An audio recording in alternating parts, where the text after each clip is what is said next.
friends, welcome back to the channel. In this video, we will be talking about time management and how I manage my time as a full-time mom, a YouTuber, and a student in general. So let's get right into it. Okay, so number one is Parkinson's law. You know what that is? So 80% of the results in your life come from 20% of the efforts that you do. And work tends to expand for the time allotted for it. So like if you give yourself a week to finish a project or complete a task or maybe film this YouTube video or anything in this world, you will literally spend 6 days procrastinating about it, and you will be worried to complete the task or the project a night before, or filming this YouTube video a night before that exam or the project or the task is due. This is how human brain works, and this is how human nature is. So what I do is give myself a more realistic time to complete a task. Like to film this YouTube video, I gave myself exactly an hour to do so. And trust me, if I would have given it full day, I would have literally spent the whole day procrastinating about it, or maybe even trying to film it, but getting it done exactly in the last few minutes of the last hour. So give yourself a more realistic time to complete a task and you should be good to go. And trust me, you will save so much time in your life doing this. So this is something that I experienced back in medical school. I used to study a night before, and I always tell you guys that I'm a below average student, and now you know why, but I somehow managed to survive my medical school. But ever since I learned this technique of Parkinson's law and the thing that work tends to expand itself to fill in the time that is allotted for it, I have made my life so much easier by giving myself a more realistic approach or a more realistic time frame to complete any task. And it literally makes my day less messier.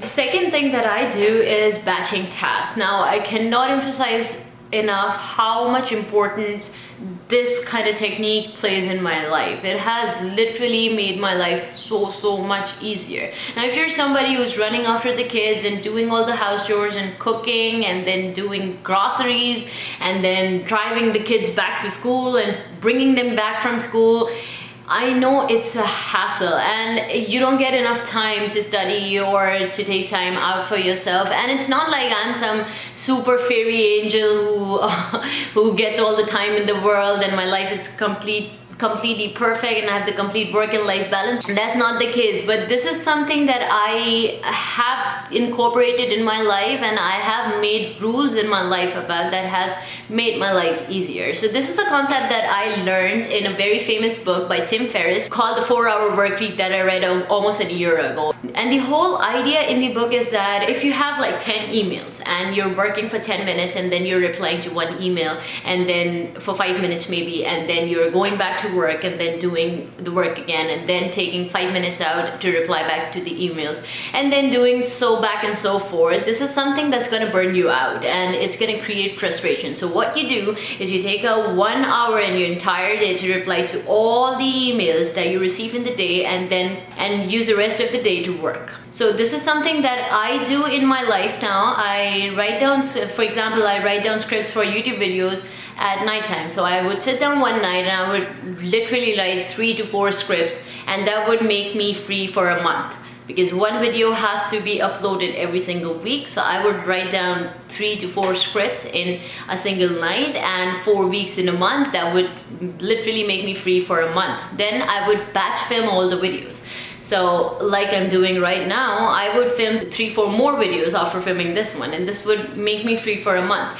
I do the same for house chores as well. So like I cook one day and I cook for 4 days in a row. So that makes me free for 4 days straight.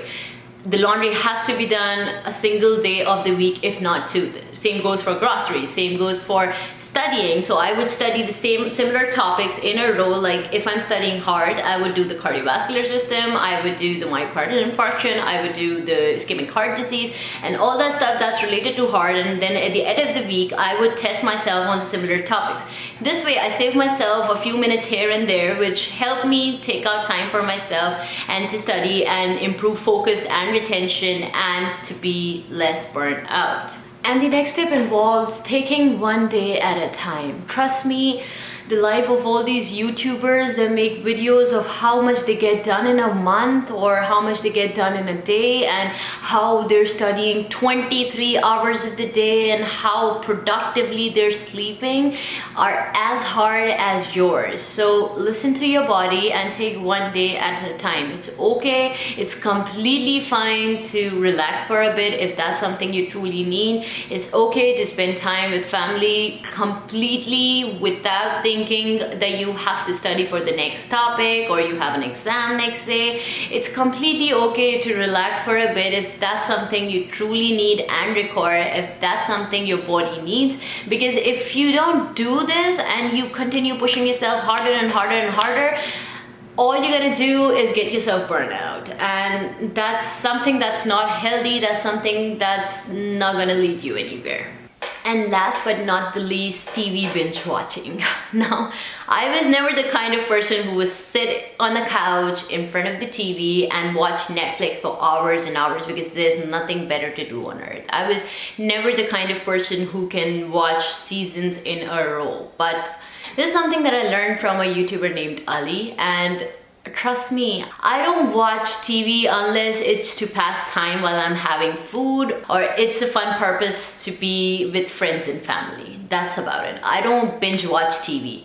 And trust me, I don't feel like I have missed anything in life by not having watched Game of Thrones or having missed the episodes of Squid Game or The Office or anything like that. Instead, I take that time to study or spend time with my son. Now, if you're somebody who feels relaxed that way or thinks that it's a mode to relax yourself, it's completely fine. It's totally up to you. Not everybody is supposed to do what I'm doing, but this is just to make a point over here to pay more attention to the stuff that adds value to your life and reduce, if not completely stop, doing the things that don't add value to our life, if that makes sense.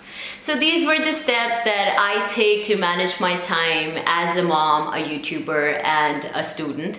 And if there are any other tips that you guys use, I would love to know them in the comment section down below. Also, don't forget to follow me on Instagram, and I also have a Twitter handle now. It's Afsha Alam, and on Instagram it's mednerdygram. And if this video provided you any value, please smash that like button for me and subscribe to my channel and turn on all those bell notifications, and I will see you guys again next time. Peace.